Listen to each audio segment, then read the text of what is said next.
untuk mengundang saya hadir pada hari ini untuk memberikan materi. Kemudian kepada ibu-ibu semua, ada bapak-bapaknya juga ya, yang telah bersedia untuk kumpul bareng nih kita belajar bersama hari ini ya. Pembahasan kita hari ini adalah mengenai stunting. Mungkin ada yang bisa atau nggak apa-apa saya di sini aja. Oke, sebelumnya apakah di sini? Nah, saya pengen tahu dulu nih. Saya review dulu ya. Di sini yang udah tahu arti stunting, mohon maaf boleh angkat tangan. Yang sudah tahu ya, berarti baru satu dari semua ini. Oke, yang berarti saya anggap yang lainnya belum mengetahui definisi stunting ya. Oke, bener nih, atau pura-pura nggak tahu mungkin. Oke. Oh, tahu tapi takutnya salah gitu ya Bu ya, kalau misalnya pas buru-buru angkat tangannya. Oke, baik. Yuk kita masuk slide dulu. Oke, kita merujuk ke definisi stunting oleh Kemenkes Republik Indonesia ya. Betul tadi kalau bahasa awamnya cebol ya Pak ya kalau stunting ya. Kalau misalnya ada beberapa clue nih untuk pengertian stunting ya. Yang pertama tinggi badan di bawah rata-rata yang terjadi pada anak usia di bawah 2 tahun yang disebabkan oleh kekurangan gizi kronis atau jangka panjang ya. Nah itu cluenya. Kalau emang cuman anak yang nggak mau makan 1-2 hari karena sakit sih insya Allah nggak akan bikin stunting ya. Kata kuncinya adalah kejadian kekurangan gizi pada anak ini berlangsung secara kronis atau jangka panjang. Kalau belum ada slide-nya apa saya boleh bawa HP juga ya buat mereview apa yang mau saya kerjakan ya.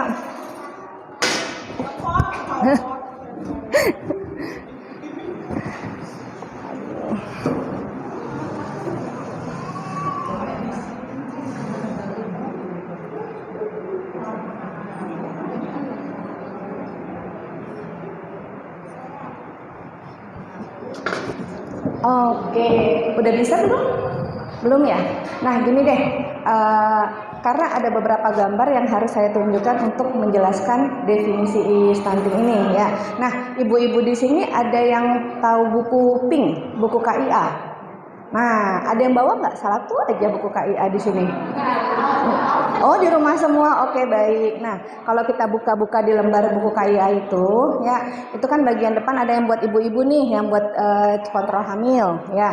Bagian belakang kan ada yang buat pemantauan tumbuh kembang anak-anak. Nah pemantauan itu ada tabel-tabelnya, ada grafiknya. Mungkin kalau yang rajin ikut posyandu atau puskesmas tuh biasa melihat tabel-tabel atau grafik tumbuh kembang anak ya. Macam-macam tuh grafiknya. Ada yang berat badan, ada yang tinggi badan, ada yang lingkar kepala. Nah kalau stunting ini dia merujuk ke tinggi badan. Nah di grafik itu tuh ada yang nah ini udah mulai kebuka ya. Nah ada pembagian zona-zonanya. Kalau pertemuan titik antara usia dan berat badan itu berada di zona hijau, berarti insya Allah aman. Berarti anaknya nggak stunting atau nggak kerdil ya. Kemudian kalau misalnya pertemuan titik antara berat badan, tinggi badan sama usia itu berada di bawah garis merah, nah itu harus hati-hati tuh karena kita kategorikan sebagai stunting ya. Sampai di sini kurang lebih jelas? Oke. Nah, kemudian apalagi ya? Ada lagi, nah apakah semua anak yang berada di bawah garis merah itu kita kategorikan sebagai stunting? Enggak. Ada yang kita kenal dengan tinggi potensi genetik ya. Tinggi potensi genetik itu diukur berdasarkan dari tinggi badan ayah sama tinggi badan ibu. Jadi ada yang namanya garis nasib lah gitu mungkin ya cerita bahasa awamnya ya. Jadi kalau misalnya tinggi, ada rumusnya tuh Bu, Pak ya. Jadi berapa tinggi badan ayah, kemudian berapa nanti udah kebuka ya. Berapa tinggi badan ibu, nanti kita bisa kalkulasikan rata-rata nanti tinggi badan anak kita akan seberapa ya. Mungkin kita mulai dengan slide pertama udah tadi ya. Oke. Kita selalu alhamdulillah belum ternyata. Oke. Nah, oke. Ini ya yang tadi saya bilang ya. Itu apa sih? Nih, yang adalah definisi dari WHO. Stunting adalah tumbuh pada, saya ulangi dikit ya, pada anak di bawah 2 tahun yang disebabkan oleh kekurangan gizi jangka panjang. Next slide. Sebelumnya, jangan kecepatan. Oke, ini. Nah, ini yang tadi saya bilang, grafik ini ada di semua buku PIN, di semua buku KIA pasti kita bisa menemukan. Nanti kalau yang warna biru grafiknya itu ada untuk anak laki-laki. Kemudian yang warna pink itu ada untuk anak perempuan, ya. Nah, kalau kita lihat di sini ada pointer. Nggak ada ya? Oke, ya udah, apa-apa, saya tunjukin aja ya. Nah, kalau di sini kita lihat ini kan umur. Baik, angkanya emang kecil-kecil sih, tapi kita untuk diketahui aja ini umur 1 bulan, 2 bulan, 3 bulan dan seterusnya. Kemudian kalau yang vertikal ini adalah tinggi badannya. Jadi kita untuk mengetahui apakah anak kita stunting atau enggak cukup dengan melihat buku KIA di rumah ya. Misalnya nih anak saya 1 tahun, tinggi badannya 65 cm, termasuk pendek enggak? Di sini kayaknya bisa. Sebentar ya, Mbak. Nggak ada pointer yang itu ya. Nih kelihatan di sini. Boleh saya geser dikit, maaf ya. Oke, nah kita lihat ya. Nah ini umur nih, mungkin kurang jelas ya. Ini lahir, ini usia 1 tahun, ini usia 2 tahun. Oke, sampai dari sini apa dipahami. Kemudian ini adalah tinggi badan 45 cm, 50, 55 dan seterusnya. Nah kalau anaknya usia setahun di sini ya titiknya ya, kita pertemukan titik antara usia dan tinggi badan itu. Misalnya anaknya di 65, saya bilang 65 cm berarti di sini 65, berhenti di 1 tahun. Nah berarti dia di bawah garis merah, berarti dia udah dikategorikan sebagai stunting atau bahasa sederhananya pendek atau kerdil ya, gampang kok untuk tahunya ya. Nah kalau kita mau tahu berapa sih sebetulnya tinggi badan ideal anak umur 1 tahun, nah kita bisa lihat juga di sini ya. Jadi kalau misalnya untuk mengetahui tinggi badan ideal itu di garis hijau ya, di garis hijau kita lihat ya, anak 1 tahun itu di garis hijaunya berada di sini. Kalau kita lihat di sini adalah angka 75. Jadi tinggi badan ideal anak umur 1 tahun kurang lebih adalah 75 cm ya. Ya kalau misalnya 73 atau 72 cuma sedikit di bawah garis hijau nggak masalah ya. Yang hati-hati kalau dia sudah mulai di bawah garis merah, apalagi kalau dia sudah sampai di bawah garis hitam. Seperti kasus yang saya bilang tadi, 1 tahun tinggi badannya baru 65 cm. Berarti dia sudah kategori bukan stunting lagi tapi sangat pendek. Severe stunting ya. Sampai di sini sudah cukup jelas. Saya bisa pindah ke slide berikutnya ya. Oke, nah ciri-ciri stunting pada anak ya. Anaknya stunting itu biasanya tanda pubertasnya terlambat ya. Nanti kalau misalnya dia udah besar dia telat dapat haid, pertumbuhan payudaranya juga terlambat dan semua tanda-tanda pubertas pada anak. Kemudian biasanya anak stunting ini maaf banget, kemampuan untuk menangkap pelajarannya juga akan kurang karena stunting itu akan berpengaruh ke banyak hal. Nanti kita akan bahas di slide berikutnya ya. Kemudian gigi. Nah, kalau untuk yang awal-awal itu kita deteksi dari gigi deh. Biasanya kalau anak-anak itu maksimal paling telat gigi itu tumbuh di usia 15 sampai 18 itu paling telat ya. Kalau misalnya udah lewat dari 15 bulan anaknya nggak tumbuh gigi, hati-hati. Harus evaluasi lagi bagaimana gizinya ya. Kemudian, tadi yang balik lagi nih, anak stunting itu nanti biasanya di usia 8 sampai 10 tahun, berarti kurang lebih kelas 2 atau kelas 3 SD, anaknya lebih diem, kemudian menarik diri cerita dari lingkungannya, karena emang dia nggak mampu untuk berkembang dengan baik di lingkungan, ya. Kemudian wajahnya tampak lebih muda. Nah, jangan salah loh, anak-anak umur 5 tahun yang pipinya gemoy-gemoy, cabi-cabi, diukur lagi tinggi badannya. Ya, bukan berarti makin gemoy, makin cabi, makin bagus, tidak. Ya, biasanya justru wajah yang terlihat lebih muda dari usianya itu ciri-ciri, salah satu ciri dari anak yang stunting. Ya. Nah, ini tadi yang saya bilang, agak ribet ya. Kelihatan nggak sih dari belakang? Coba saya lihat dulu. Lumayan ya. Nah, ada namanya tinggi potensi genetik ya. Tinggi potensi genetik itu tergantung tuh anak laki-laki atau perempuan. Tapi tetap untuk menghitung tinggi potensi genetik itu dari tinggi badan orang tua ya.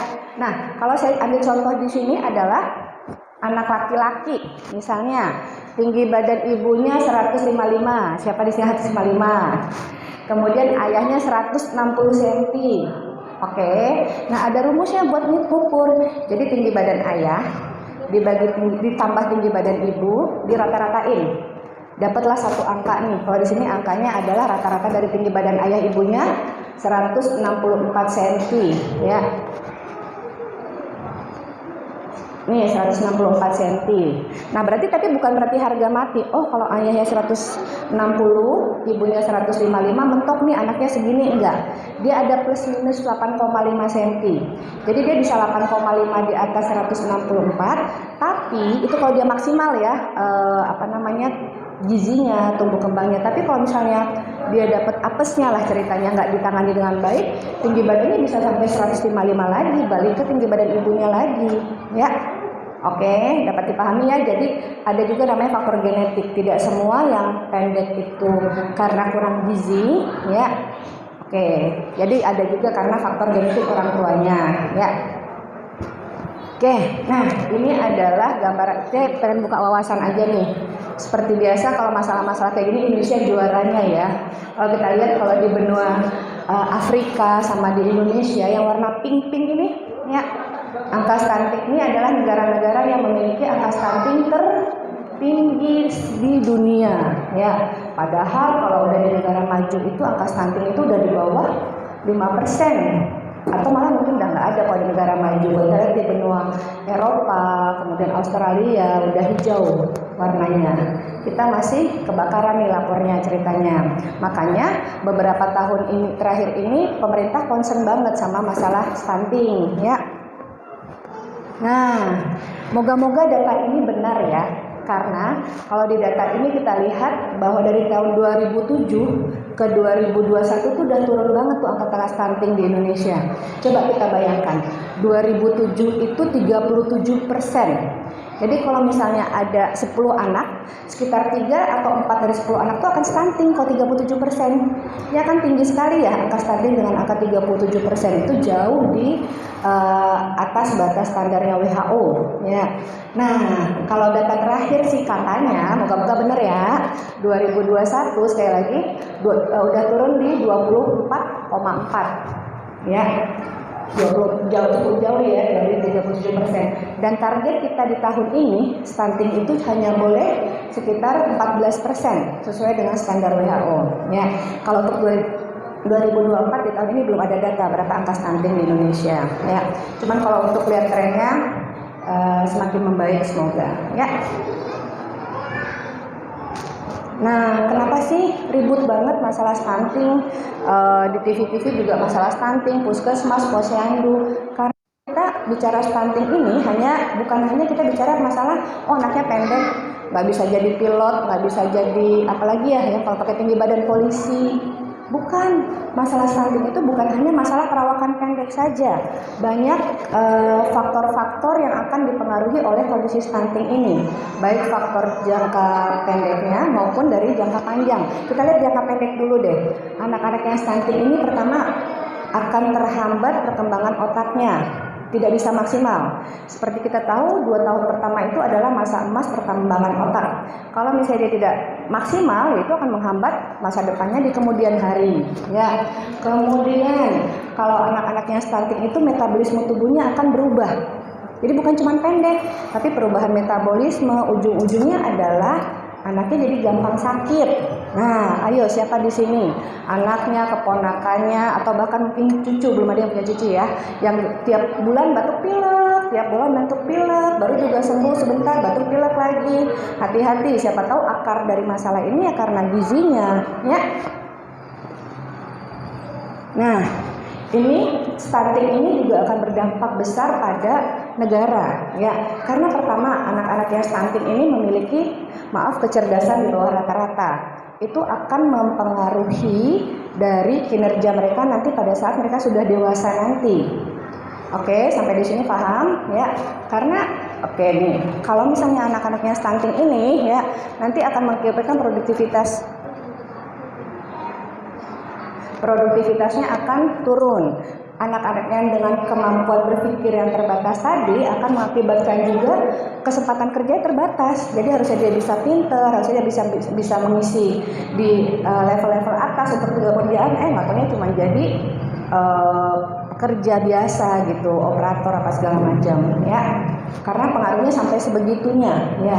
Kemudian yang kedua, anak-anak yang saat ini stunting juga nanti pada saat dia besar akan lebih beresiko untuk terkena penyakit jantung, penyakit hipertensi, penyakit pembuluh darah kronis, dan obesitas. Nah, kan dia pendek nih, ya kan? Anak pendek. Nanti pada saat besar kan dia juga pendek. Nah, kalau misalnya dia pendek, dia lebih gampang atau lebih susah untuk gemuk? Lebih gampang nimbun kan jadinya. Beda sama anak yang pendek sama anak yang tinggi. Dia makan dalam jumlah yang sama nih. Nanti anak yang tinggi ya udah dia buat tinggi badan, anak yang stunting ya buat ngelebarin gitu loh ceritanya. Ya. Jadi sekali lagi dampak stunting ini bukan cuma pendek doang, tapi ke penyakit metabolisme nanti di kemudian harinya ya. Jadi angka hipertensi, diabetes, penyakit pembuluh darah itu jauh lebih tinggi pada anak-anak yang mengalami masa stunting di 2 tahun pertama kehidupannya dibanding anak-anak yang gizinya dari awal bagus ya. Oke. Kemudian anak-anak yang saat ini stunting kan nanti pada saat terutama anak perempuan ya, dia kan kecil nih dari kecil. Kemudian nanti pada saat dewasa ya paling tingginya cuma 155, 150 malah mungkin. Nah, wanita-wanita dewasa yang tingginya di bawah rata-rata ini pada saat melahirkan dia juga akan beresiko melahirkan bayi yang BBLR, yang bayi berat badan lahirnya di bawah standar. Nanti itu kan muter terus. Kalau kita misalnya bayi yang lahir BBLR itu juga pada saat besar akan menjadi stunting juga.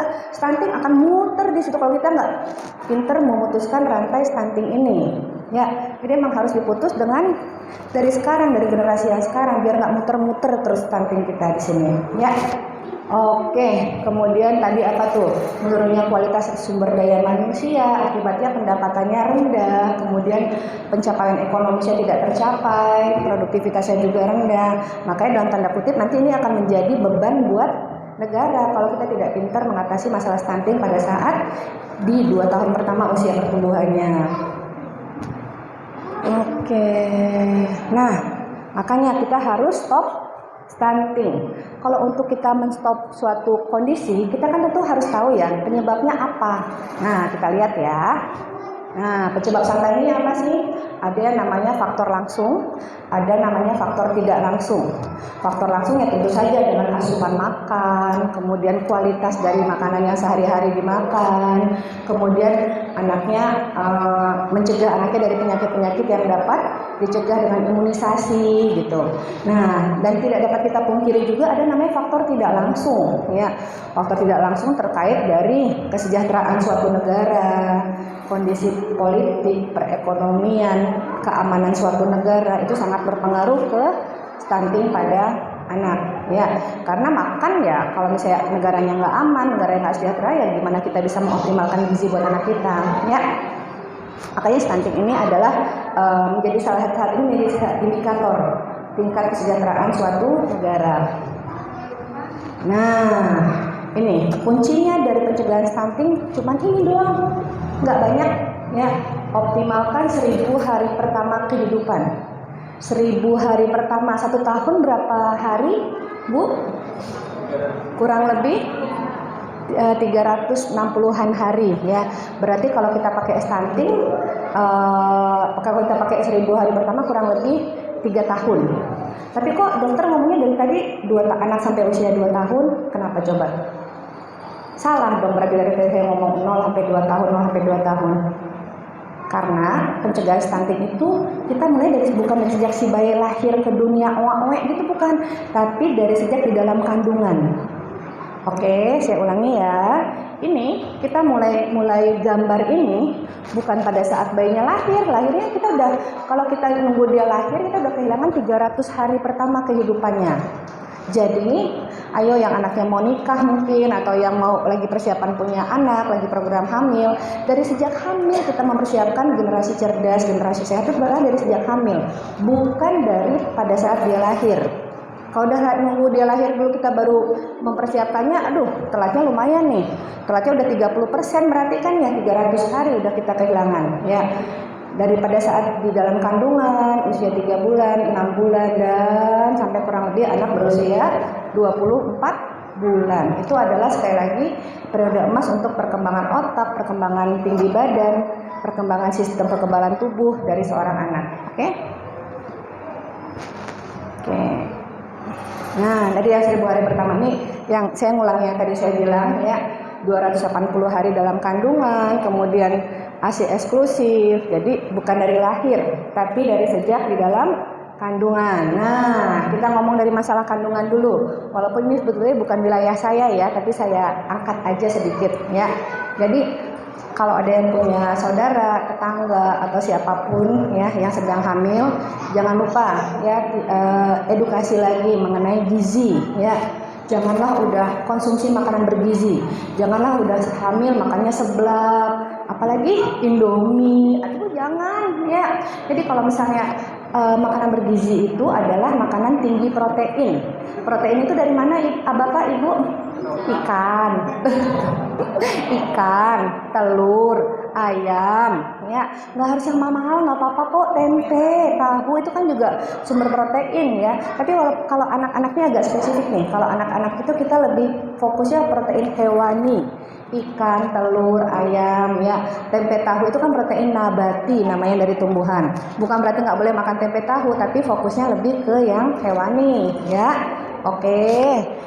Kemudian konsumsi makanan bergizi. Kemudian, nah kan biasanya kalau misalnya di puskesmas apa di posyandu dapat zat besi tuh, ya kan? Nah pastikan diminum sama ibu hamilnya, ya. Memang sih salah satu efek zat besi itu mual ya.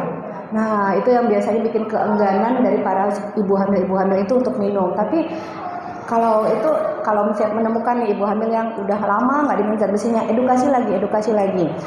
Namanya aja zat besi. Besi itu kan dia membangun susunan utama dari struktur tubuh janin. Jadi pastikan tiap hari minum suplementasi zat besi yang diberikan di posyandu, di puskesmas ya. Oke, kemudian nggak merokok dan tidak alkohol ya. Nah, merokok ini bukan cuma merokok ibunya yang ngisep rokok, tapi ayo bapak-bapak di sini, jangan juga jadi perokok pasif. Ya, perokok pasif itu efeknya juga sama beratnya dengan ibunya langsung yang ngerokok. Ya, termasuk namanya bukan pasif lagi yang ketiga. Jadi kalau saya ada suami nih, dok saya istrinya hamil, tapi saya nggak pernah ngerokok kok di depan istri saya, kayak gitu. Ya sama aja. Pada saat dia merokok kan racunnya, asapnya nempel di kulit, nempel di rambut, nempel di semua bagian tubuhnya ya. Kalau nempel di baju doang bisa ganti baju. Kalau nempel di kulit bisa ganti kulit nggak bapaknya itu? Yang istrinya merokok tapi istrinya hamil tapi dia merokok di luar, nggak bisa kan? Nah bahkan hal-hal seperti itu emang harus dicermati ya, karena kan ibunya lagi hamil, nanti beresiko untuk mengalami keguguran, perdarahan ibunya ya. Jadi si ibu-ibu hamil ini betul-betul harus dijauhkan dari asap rokok ya. Bahkan itu namanya residu-residu rokok yang menempel pada lingkungan pun harus dihindari pada ibu-ibu hamil tadi ya. Nah tidur cukup, berapa sih idealnya kita bobok sehari semalam itu? 8 jam. Kalau ibu hamil jangan dipakai batas bawah, tapi pakai batas atas 8 jam. Berarti kalau kita jam 5 pagi mau bangun subuh, berarti minimal kita bobok jam 9 malam. Nah yang sekarang jadi masalah itu HP, ya nggak sih? Ah, bener nggak sih? Jam 8, jam 9 udah nggak ada kerjaan, scroll sana, scroll sini, buka FB, buka macam-macam. Akhirnya bobonya molor paling nggak setengah jam. Atau kalau bablas lagi bisa sampai 1 jam. Iya, kalau cuma seminggu sekali apa 2 kali, kalau misalnya itu berlangsung terus. Nah, ayo yang di sini perbaiki lagi semua jam tidurnya. Kalau ini bukan cuma buat ibu hamil ya, buat kita semua ya. Karena banyak studi menunjukkan bahwa jumlah tidur yang cukup itu akan mempengaruhi produktivitas kita untuk di esok harinya ya. Udah jam 8 bobo aja, nggak usah buka-buka HP lagi ya. Kemudian, kenaikan berat ya. Nah, kenaikan berat badan ideal seorang ibu hamil adalah kisaran 11 sampai 16 kg. Ya, kalau cuma naik pada saat hamilnya, dia beratnya 50 misalnya. Pada saat mau lahiran cuma naik 6 atau 56 kilo, cuma naik 6 kilo. Cukup apa enggak? Enggak, karena minimal itu paling rendah ya 11 kilo kenaikan berat badannya. Nah, coba lagi yang punya saudara, yang punya tetangga mungkin atau kerabat yang lagi hamil, dicek lagi udah cukup belum kenaikan berat badannya selama hamil ya. Jangan sampai kita kehilangan 300 hari pertama kehidupannya ini gara-gara ibunya kurang gizi. Oke. Kemudian banyak minum air putih, ya jangan lupa air putih, karena air putih itu akan melancarkan metabolisme dalam tubuh kita, apalagi kalau misalnya ibu hamil, dimana kalau anak ibu hamil itu kan darahnya lebih kental ya dibanding kita. Oke, slide selanjutnya ya. Nah, tadi kita sudah sampai, tadi udah ya masalah hamil ya. Sekarang kita ngomong masalah bayi lagi nih, yang emang wilayah saya. Tadi bukan wilayah saya ya. Nah, praktek pemberian makan pada anak itu ya ada tiga periode. ASI eksklusif di usia 0 sampai 6 bulan ya. Kemudian 6 sampai 12 bulan itu MPASI, di atas 12 bulan harus di makanan keluarga ya. Kita lihat. Oke. Sampai detik ini, sampai saat ini tetap ASI yang terbaik. Apa Bu? ASI masih tetap yang terbaik. Susu formula ya, mau pakai yang merek semahal apapun, mau pakai yang impor atau apalah, tetap aja jangankan lebih bagus daripada ASI, nyamain ASI aja nggak ada susu formula itu. Dengan syarat ibunya makannya juga kualitasnya harus bagus, sama seperti pada saat dia hamil ya. Nah, kegagalan praktek pemberian ASI itu paling sering terjadi di awal-awal pada saat baru lahiran. Siapa di sini yang anaknya yang baru lahiran setahun terakhir? Ada nggak yang anaknya di bawah umur setahun? Nggak ada, oke. Nah, kan biasanya emang perjuangan banget ya Bu ya. Pada saat baru lahir, anaknya rewel, kemudian ASINya belum keluar dalam tanda kutip lah. Belum lagi lingkungan, kayak itu mertua, tetangga, segala macam. Udah support aja. Bener nggak?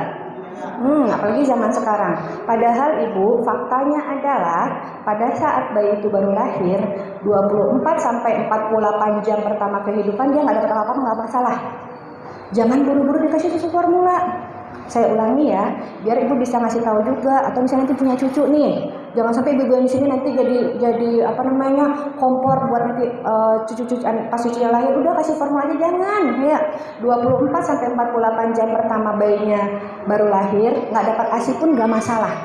Oke, aman. Ada namanya lemak coklat dalam tubuh bayinya, itu memang Allah sediakan buat cadangan untuk pada di 2 sampai 3 hari. Ada yang bilang 2 dan 3 hari, penelitian macam-macam ya. Biar aman 2 hari deh. Enggak apa-apa ya. Dan kalaupun dia minum, dia kan cuma akan bisa minum tuh 1 sendok teh, bukan sendok makan loh. Sendok teh beda ya sama sendok makan ya. Sendok makan kan gede, sendok teh itu sekali minum. Oke, jadi makanya jangan buru-buru langsung dikasih minum susu formula bayi baru lahir dengan alasan bayinya rewel Dok. Ya iyalah, namanya bayi baru lahir, mana ada yang nggak rewel. Kan bayi baru lahir itu dia lagi fase adaptasi lah ceritanya. 9 bulan dalam perut ibunya dia aman, nyaman, tentram, nggak berisik, nggak panas, nggak dingin, ya nggak?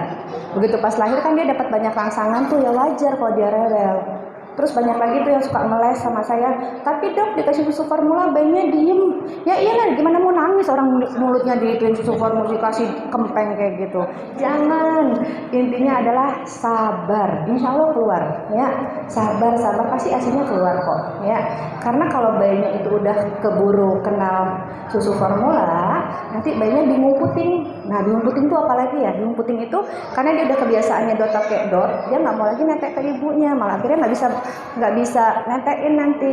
Padahal yang merangsang produksi ASI itu adalah hisapan bayi pada puting susu ibunya. Saya ulangi ya. Yang merangsang produksi ASI itu adalah hisapan bayi pada puting susu ibunya. Jadi kalau misalnya bayinya makin sering ditetein, makin banyak ASINya. Sebaliknya nih, kalau pas dia baru lahir buru-buru dikasih susu formula, kan otomatis dia nggak netek ke puting susu ibunya tuh, dia makin nggak keluar. Akhirnya ibunya stres, bayinya stres, aduh susah deh. Pokoknya intinya kalau misalnya baru lahir bersabar ya Bu, pasti keluar kok ASINya ya. Oke, karena kegagalan pemberian ASI itu biasanya di 7 hari pertama. Kalau udah dapat susu formula, tadi kalau ada resiko bayinya belum puting, belum lagi resiko kalau misalnya bayinya nggak cocok. Ayo, emang kita yakin kita kasih susu formula bayinya cocok. Kalau nggak cocok nanti bayinya alergi, bayinya diare, bayinya kembung. Siapa yang tanggung jawab? Ayo. Saya enggak loh, saya nggak pernah nyarankan untuk memberi susu formula pada bayi baru lahir, ya. Oke, nah ini di negara manapun peraturannya akan sama, ya. Setiap bayi hanya diperbolehkan ASI eksklusif sama 6 bulan pertama kehidupannya, karena udah lengkap di situ, ya, udah ada kolostrum segala macamnya. Kita pindah ya ke slide berikutnya ya. Nah, sekarang 0 sampai 6 udah ya, kita fix ya, sepakat ya ASI aja. Nah, 6 sampai 12 ini adalah masa peralihan dari ASI ke makanan keluarga. Kalau kita biasanya mengenali sebagai MPASI. Kenapa diberikan di usia 6 sampai 12 bulan? Karena di usia ini anak-anak itu kebutuhan zat gizinya tinggi dan tidak akan terpenuhi hanya dengan ASI saja. Untuk mencapai gap antara kebutuhan yang tinggi sama ASI yang terbatas tadi, makanya harus ditambah MPASI ya. 6 bulan ya. Saya 3 hari yang lalu baru dapat kasus anak umur 2 bulan dikasih pisang dan akhirnya nggak selamat karena terjadi perforasi ususnya. Jadi jangan buru-buru ya Bu, 6 bulan ya.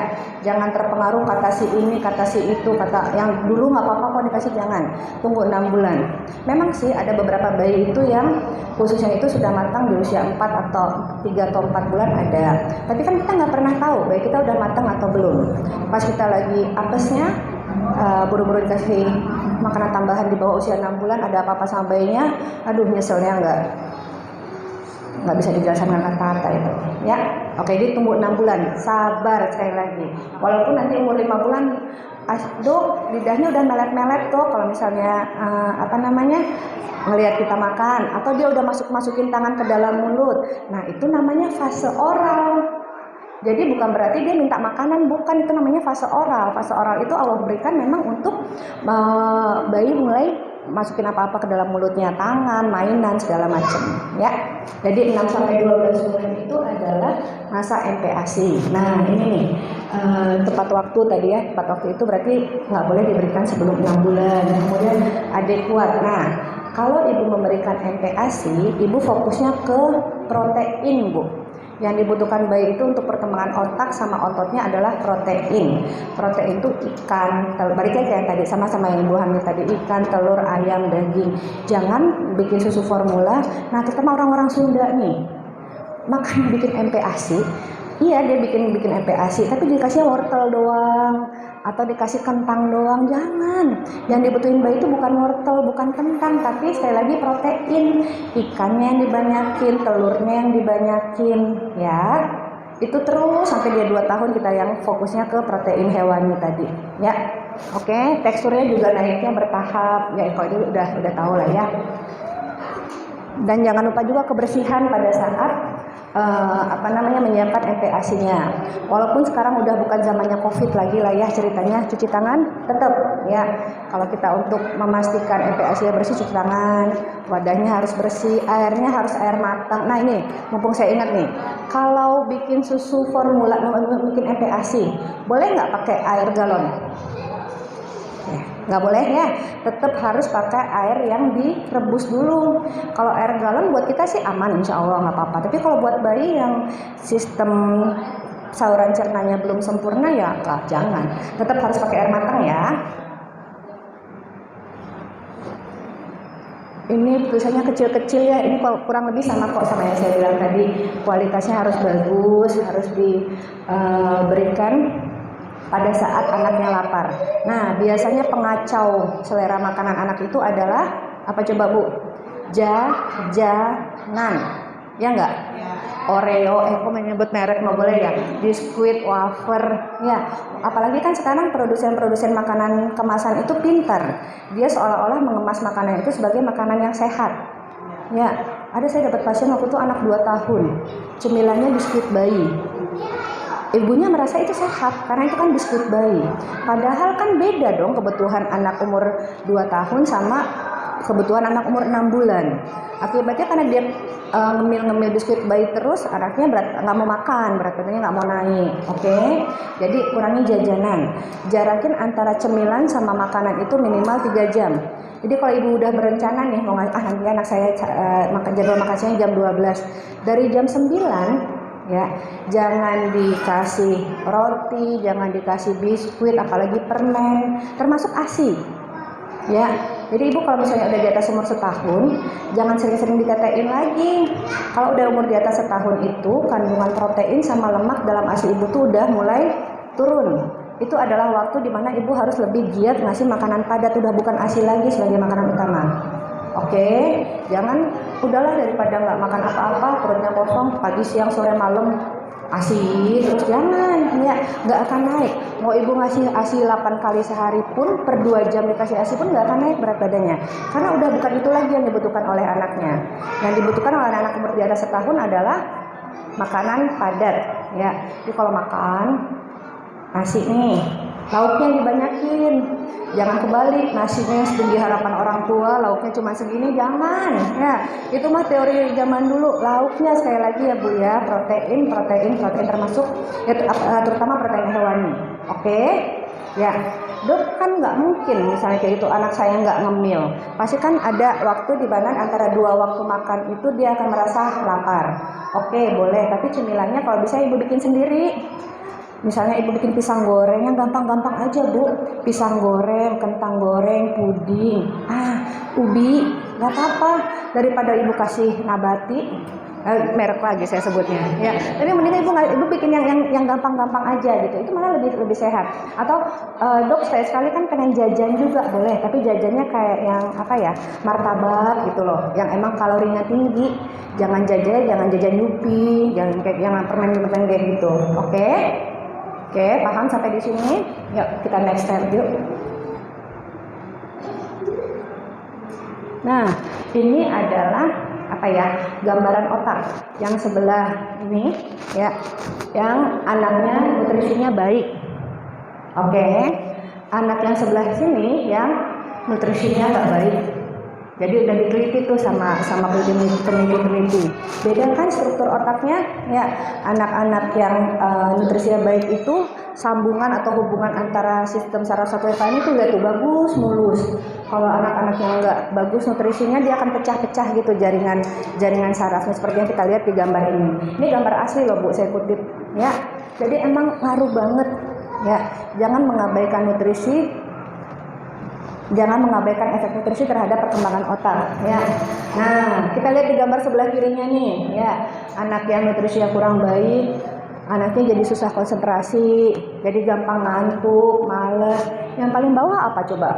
Emosinya tinggi. Ya, jadi anaknya gampang istilahnya sekarang tantrum, ya. Jadi anaknya gampang marah kalau misalnya nggak mendapatkan keinginannya, marah, ngamuk, atau dia usil tuh. Dia suka gangguin anak-anak yang di sekitar teman-teman sepermainannya. Bukan salah dia, tapi emang karena judgementnya jadi kurang bagus karena perkembangan otaknya tidak maksimal. Oke, sampai sejauh itu memang, ya, memang sampai sejauh itu. Nah, ini pengulangan aja, ya.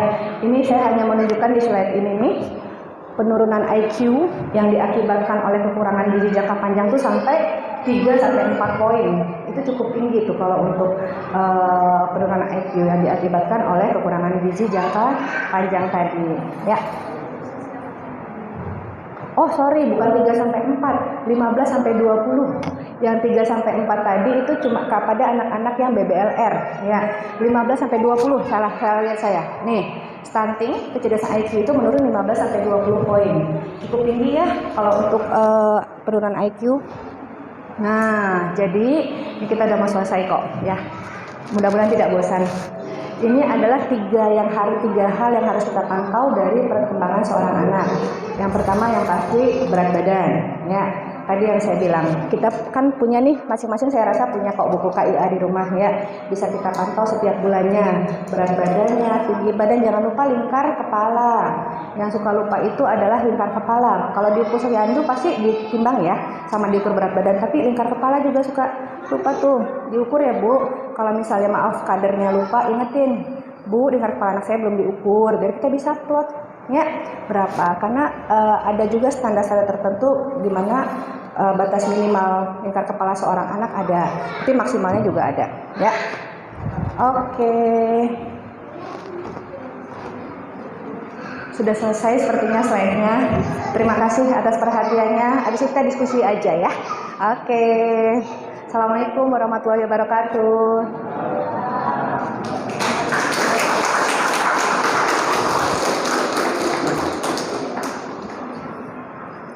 Demikian tadi pemaparan dari Dr. Dian tentang stunting pada anak. Sudah dimengerti, Bu? Apa tidak mengerti?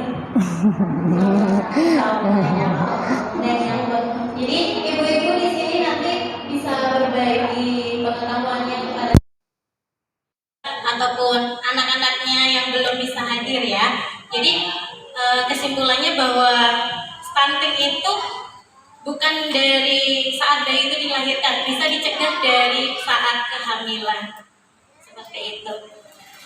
Sekarang saatnya memasuki acara selanjutnya adalah sesi tanya jawab.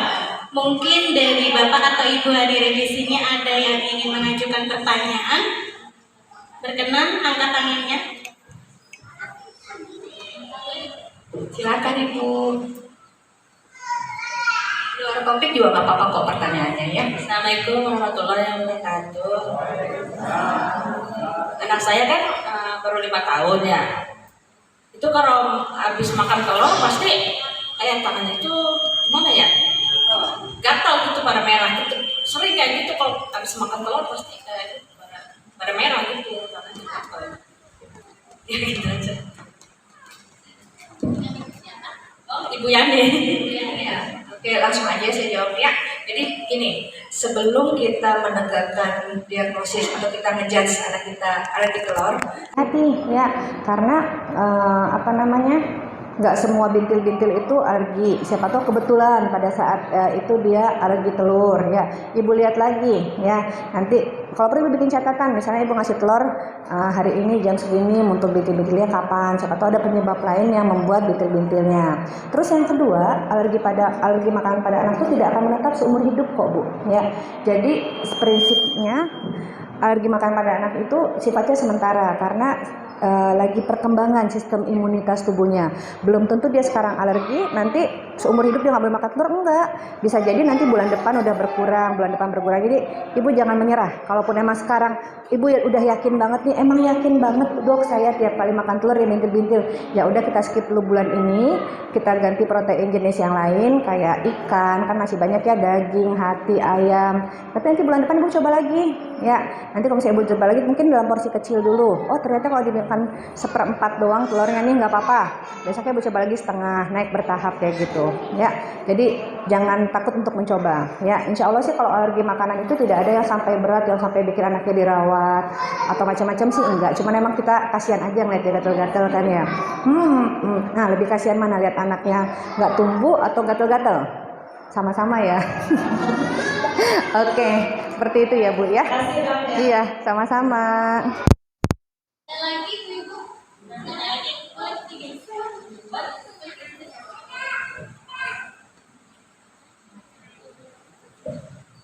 Assalamualaikum warahmatullahi wabarakatuh. Waalaikumsalam warahmatullahi wabarakatuh. Perkenalkan, saya Ibu Mei. Ini dok, anak saya kan sekarang usianya 11 tahun. Dia itu dari 3 tahun mungkin itu hampir sama gatal-gatal. Cuma dia bentolnya kayak orang udah bulu sebadan gitu. Itu mulai dari 3 tahun. Terus sempat sembuh lah ya udah nggak ini. Terus kemarin ini mulai muncul lagi dong. Hampir tiap hari intensnya.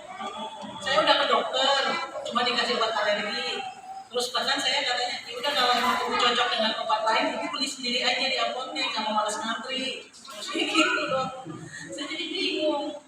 Setiap peralihan kalau saya perhatiin, setiap peralihan cuaca mungkin ini hujan ya, terus panas, nah itu suaranya pasti keluar. Apa kadang siangnya itu kondisi peralihan gitu dong, kayak gitu. Oke, berarti kalau dari kasusnya ibu ini sepertinya bukan alergi makanan ya. Bisa jadi karena faktor cuaca bisa, atau kayak misalnya bakteri atau virus juga bisa. Nah kalau Seperti itu, ibu udah pernah ke dokter kulit atau ke dokter anak? Oke. Gini, kalau mau ibu nanti minta ke dokter anaknya, dokter anak yang ahli imunologi, alergi imunologi. Jadi kalau dokter anak itu kan banyak bidangnya bu. Kalau saya kan dokter anak biasa nih, dokter anak umum. Ada lagi di atas spesialis anak itu ada subspesialis namanya. Ada yang jantung, ada yang paru, ada yang bagian mendalami alergi imunologi. Cuman sekarang nggak ada.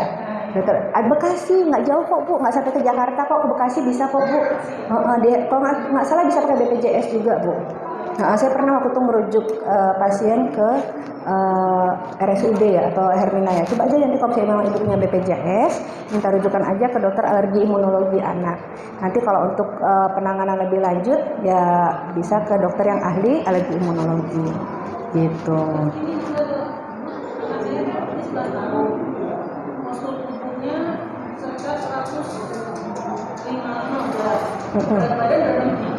Oke, lebih berarti ya. Oke.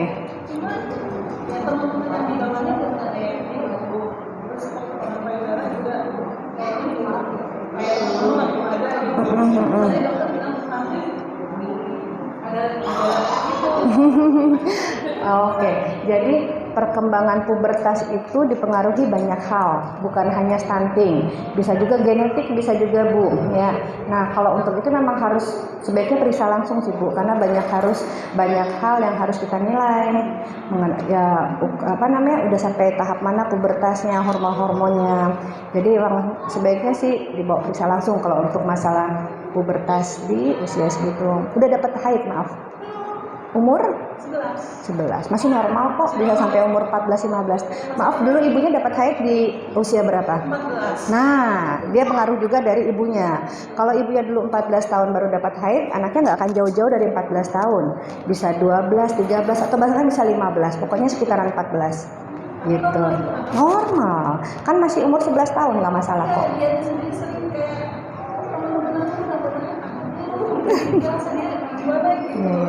Nah, kalau untuk memastikan sebaiknya periksa langsung aja ya, biar kita evaluasi lebih lanjut ya Bu ya.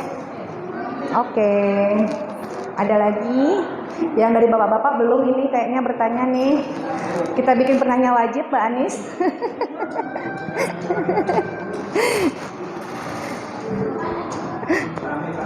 Oke.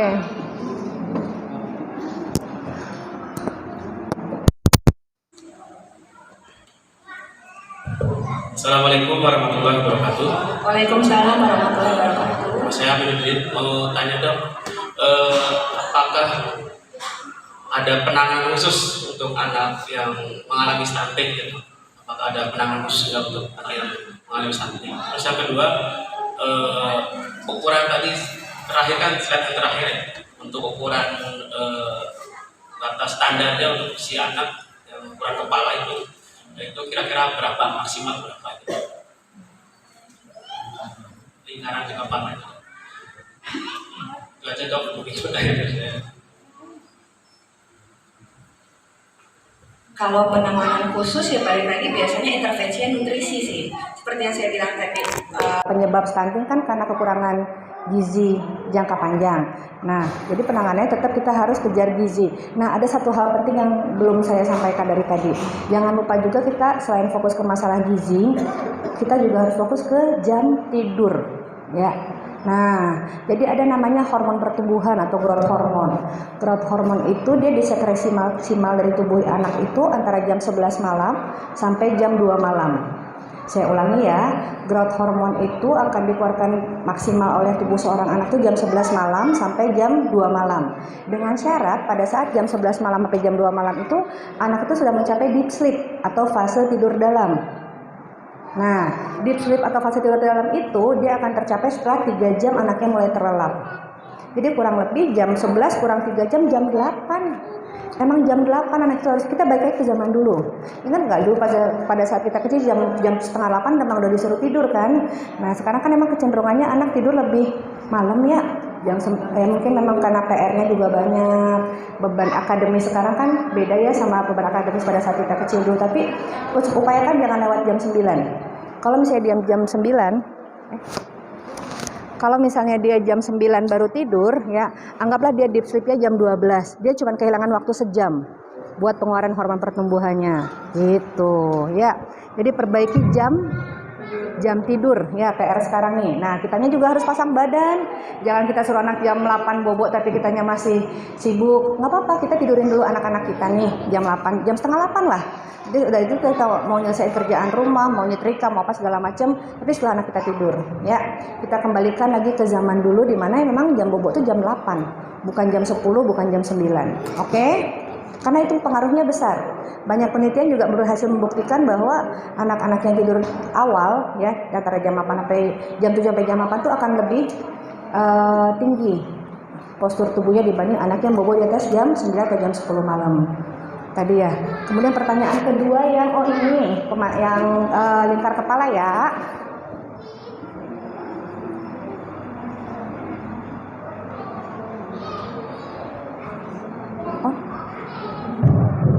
Nggak bisa ya? Oh ya udah nggak apa-apa. Lingkar kepala itu terserah, saya nggak hafal karena kita harus melihat di grafiknya.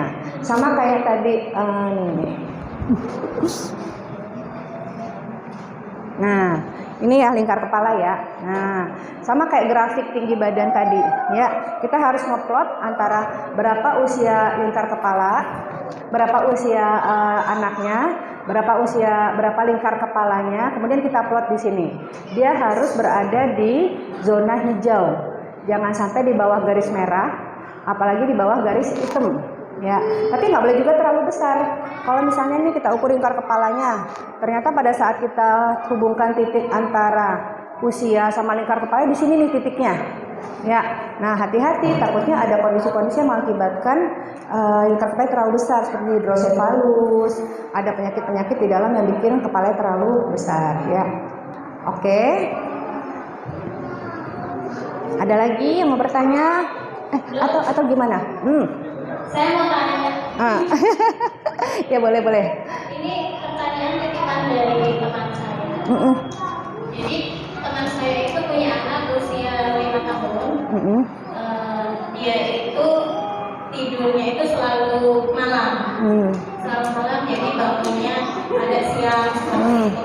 Terus untuk tinggi badan dan berat badannya memang sedikit itu rendah gitu dok.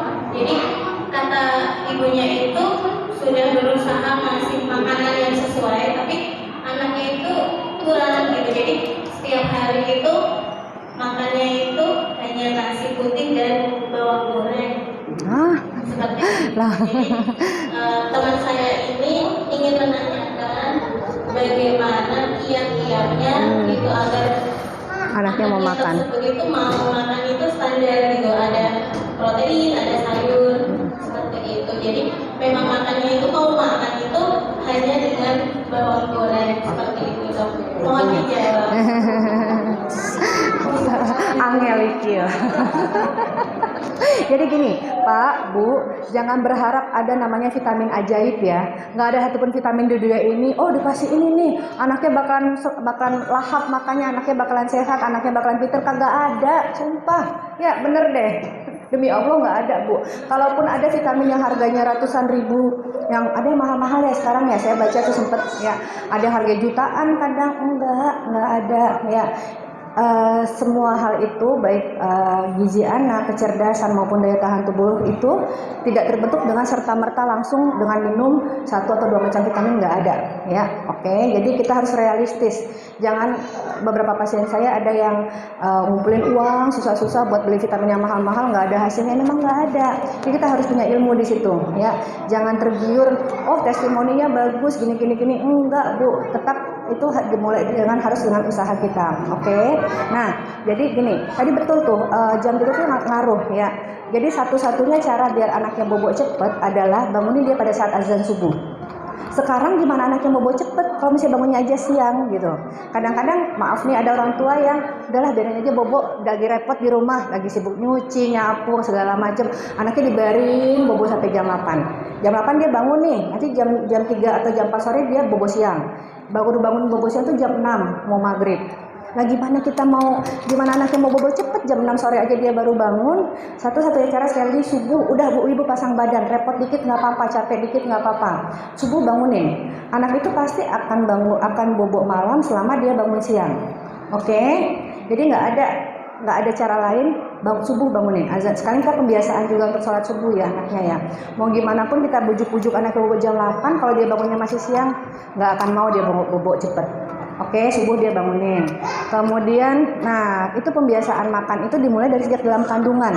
Jadi percaya nggak, kalau misalnya kita pada saat hamil itu kita makannya bervariasi, si anak nanti akan jadi pada saat hamil itu kita kan misalnya makan apa ya, bayam misalnya nih, ada penelitian menunjukkan bahwa aroma, partikel, rasa bayam itu juga akan masuk ke amnion. Amnion itu adalah air ketubannya bayi. Jadi bayi itu udah kenal dari dalam lahir. Nah, masalahnya emak-emak zaman sekarang makannya seblak, makannya mie gacoan. Ya gimana anaknya mau, kita berharap anaknya mau makan sehat. Jadi kalau misalnya kita pengen anaknya mau makan sehat, kita dari hamil juga harus banyak makan sayur, harus banyak makan buah, kita ngurangin gula, ya. Gitu ya dari dalam kandungan. Kalau udah 5 tahun gini, aduh, berat serius kan. Udah, iya, udah susah emang harus emang. Nah, sebetulnya ada terapi makan sebetulnya. Kalau mau ke psikolog. Kalau untuk itu, tapi kan panjang lagi ceritanya ya. Kenapa? Jadi solusinya harus ke psikolog. Iya, kalau misalnya udah telanjur kayak gini ya ke psikolog untuk ada sih kayak terapi dari psikolog itu untuk menumbuhkan nafsu makan anaknya segala macam. Itu kan memang susah, makanya biar segalanya mudah dari hamil kita benerin semuanya ya. Pola makan, jam tidur ya. Oke. Karena sekali lagi 0 sampai 2 tahun itu masa emas. Bukan berarti saya bilang kalau udah 1 tahun udahlah pasrah aja, enggak sih, tapi akan jauh lebih bagus kalau kita tangani dari usia 0 sampai 2 tahun. Di atas 2 tahun masih bisa ditangani, cuman hasilnya nggak akan sebaik kalau kita penanganan dari awal. Nanti harus tertumbuh kembang mungkin ya, Dok. Ya, udah tertumbuh kembang aja kalau mau. Ya. Usia anak itu hampir sama dengan saya. Hmm. Kalau saya kan memang dari bayi sudah dibiasakan makan itu jamnya Iya. Nah, teman saya itu saya baru tahu itu mungkin mengabaikan baru tahu ternyata yang saya katakan benar. Jadi sekarang terjadi itu dan dia kebingungan bagaimana cara untuk anaknya itu biar bisa seperti biasanya, makanya berarti memang harus tertumbuh kembang. Nah, ini ada yang lupa bilang lagi. Ada namanya adaptasi lidah anak ya. Kalau lidah anak itu udah terbiasa sama yang rasanya gurih-gurih banget kayak ciki-cikian atau yang manis-manis banget tuh kayak coklat, permen segala macem, nanti lidahnya itu akan mengadopsi itu sebagai rasa standarnya dia. Paham? Nanti pada saat ibunya bikin ayam goreng misalnya gitu, seenak apapun ayam goreng ibu, dia nggak akan suka karena lidahnya itu yang dia mau itu udah terbiasa sama ya rasa-rasa yang pekat tadi, yang dari ibu lihat deh kalau misalnya cemilan anak kan rata-rata biar laku pabriknya itu akan bikin rasa menyengat mungkin. Nah, jadi itulah rasa yang diadop oleh lidahnya si anak. Jadi udah deh cemilan-cemilan stop aja dari sekarang ya.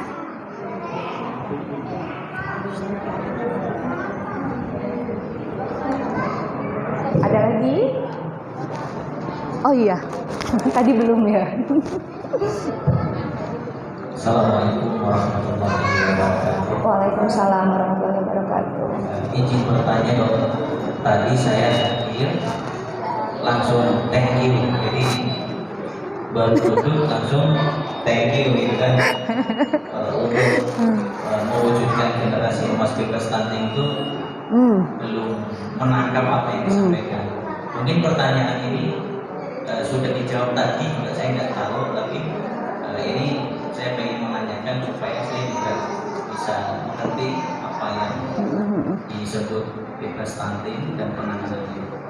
Pertama, apakah bebas stunting itu hanya dipengaruhi oleh gizi atau makanan yang bersifat gizi, nutrisi, protein dan sebagainya, atau ada faktor seperti psikologi anak? Artinya hubungan dengan bapak ibunya. Satu itu. Kedua, zaman sekarang itu kan zaman teknologi. Jadi anak-anak zaman sekarang itu kan berbeda dengan anak-anak yang lampau. Kalau lampau itu banyak produk-produk mainan yang melibatkan fisik. Nah, hari ini kan banyak mainan-mainan gadget yang dia mengawasi fisiknya, sehingga apakah hanya isi saja tanpa dia ada gerakan fisik? Karena kan sekarang seharian di kamar itu mempengaruhi stunting. Tapi itu Bagus banget ya pertanyaannya. Ya, jadi pertama masalah psikis anak ya. Pernah dengar nggak istilah ibu-ibu zaman now GTM, yang anaknya nggak mau makan? Namanya gerakan tutup mulut katanya. Ya, anak nggak mau makan dikasih apa-apa. Dan ternyata ada riset itu menunjukkan biasanya anak-anak yang GTM itu yang bonding orang tuanya akan kurang bagus. Ya mungkin ayah ibunya sibuk atau mungkin emosi hubungan antara orang tuanya kurang bagus, sering bertengkar segala macam, itu sangat mempengaruhi ke nafsu makan anak ya. Memang sih tidak secara langsung, tapi ya itu tadi biasanya anak-anak yang bahagia lah dalam itu ya, yang nggak ada masalah psikis, yang ada masalah emosional, dia biasanya akan memang lebih gampang untuk makan dibanding anak-anak yang punya hubungan yang kurang baik sama orang tuanya, bondingnya kurang dan segala macam. Memang kayak masalah psikis itu adalah faktor tidak langsung terhadap stunting karena hubungannya kurang lebih seperti itu. Kemudian, nah sekarang itu ditemukan beberapa kasus osteoporosis pada anak. Ya, penyebabnya karena anak kurang paparan sinar matahari, kurang gerakan ya. Karena ada namanya sel SP-fit pada anak itu untuk membentuk sel-sel tulang anak. Itu akan berperan aktif kalau anaknya nih kayak gini nih, pecicilan, lari sana, lari sini. Dan sebaliknya kalau misalnya anaknya cenderung diam, nggak kena sinar matahari, di rumah doang, emang lebih gampang keropos tulangnya jadinya. Jadi memang tadi makasih masukannya, memang aktivitas fisik anak kita emang sekarang harus lebih ditingkatkan lagi. Kalau memang bisa sekolah naik sepeda ya kenapa harus diantar gitu, hal-hal seperti itu ya. Kalau misalnya ada waktu misalnya hari Minggu pagi nih, kalau misalnya ada waktu bergerak ya udah kita keluar rumah gitu ya, biar anaknya dapat sinar matahari, kemudian juga bisa bergerak, itu akan jauh lebih sehat untuk perkembangan anaknya. Makasih tambahannya ya.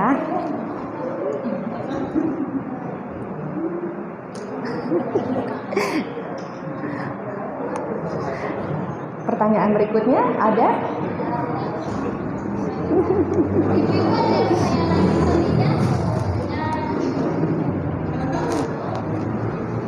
Iya, boleh.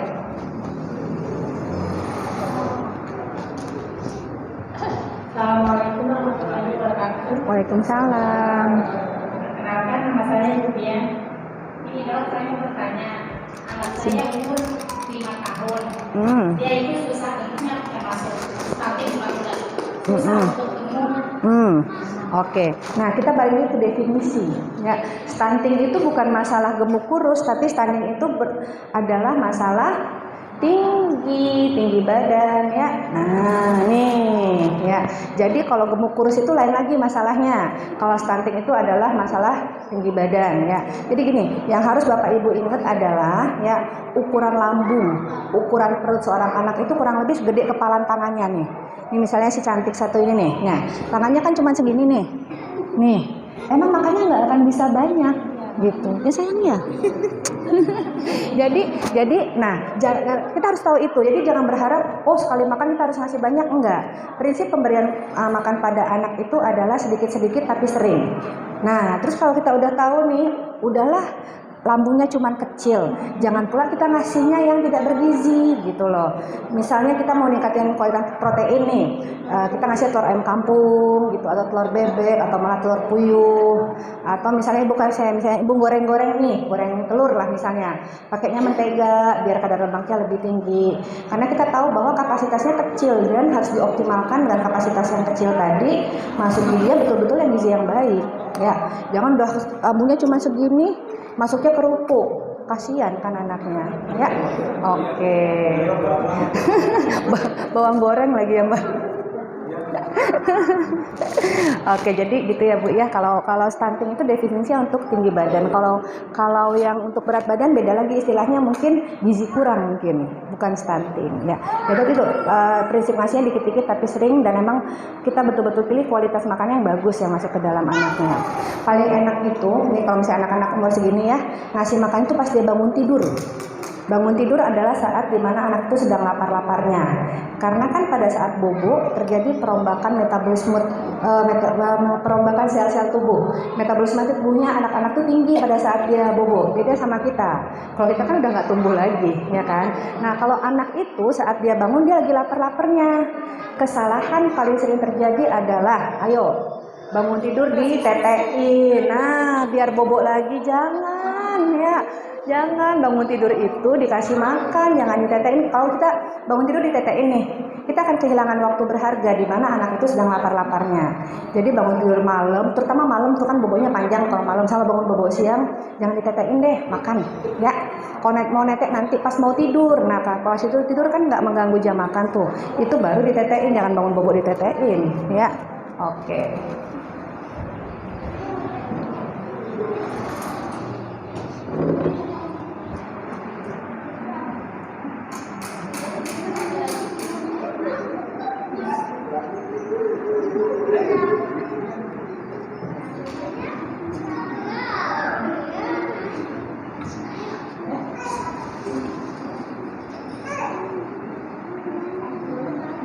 Ada yang bertanya lagi?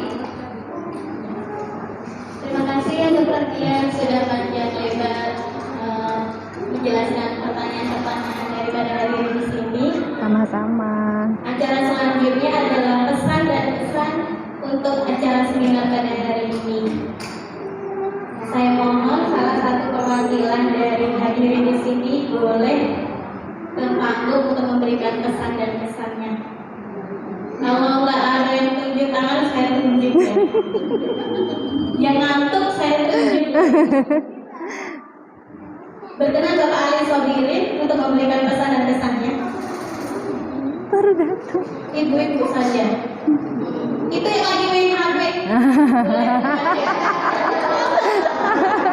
Karena tidak ada yang mau, jadi saya tunjuk. Kebetulan di sini ada yang main HP satu orang. Silakan ibu yang pakai kerudung hitam maju ke atas panggung boleh.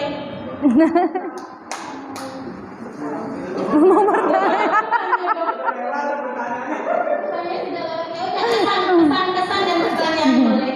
Nanti japri aja Bu. Maju ke atas panggung. Silakan ibu. Saya gandeng ya.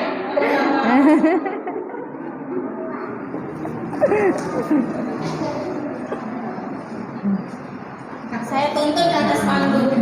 Ayo silakan. Saya sampai sendiri.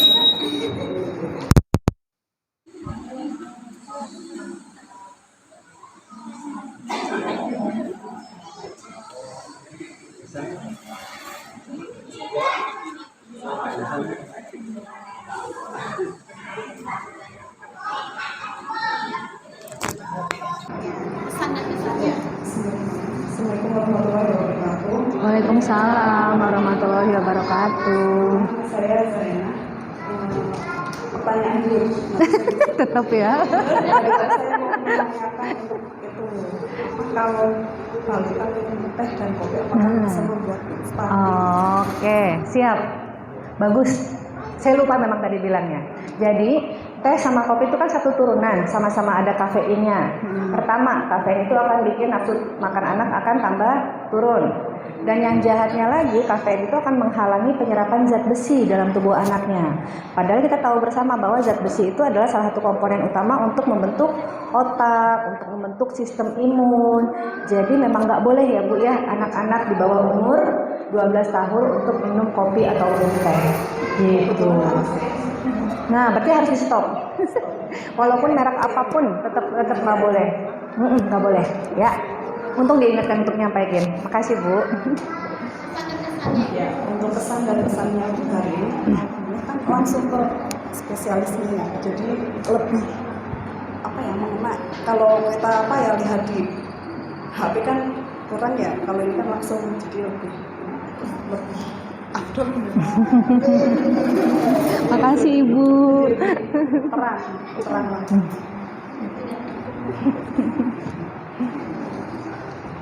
Namanya Ibu siapa? Oh, ya. Terima kasih kepada Ibu Zaina.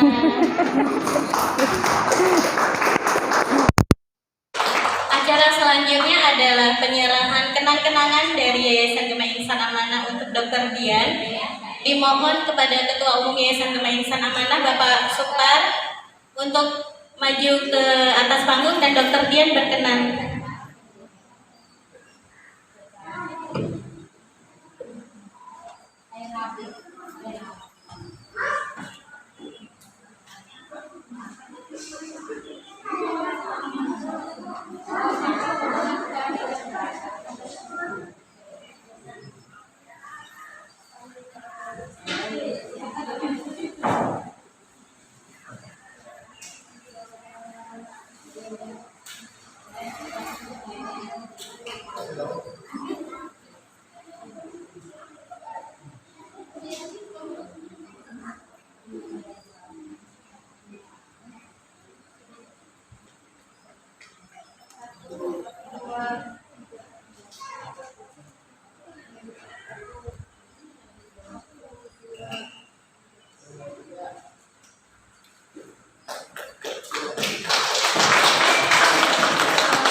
Bapak, Ibu, peserta seminar yang saya hormati, acara demi acara telah terlaksana dan kita lalui.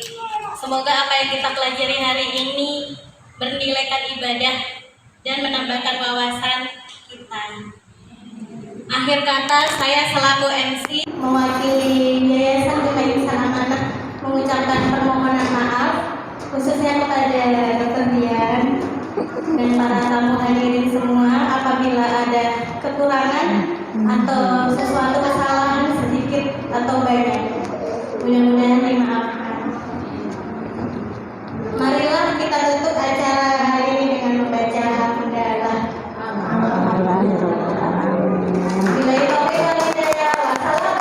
warahmatullahi wabarakatuh. Waalaikumsalam warahmatullahi wabarakatuh. Sebelum itu meninggalkan tempat ini kita foto bareng dulu boleh? Kapan lagi ketemu dokter? Silakan ke depan semuanya kita laksanakan sesi foto bersama.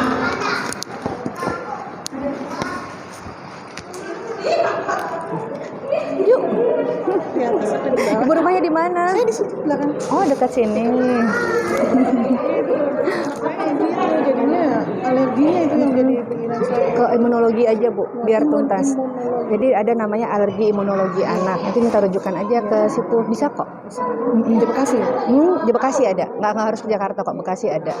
Kalau nggak salah Hermina ada. Ya. Ya. Nggak apa-apa. Ayo bareng.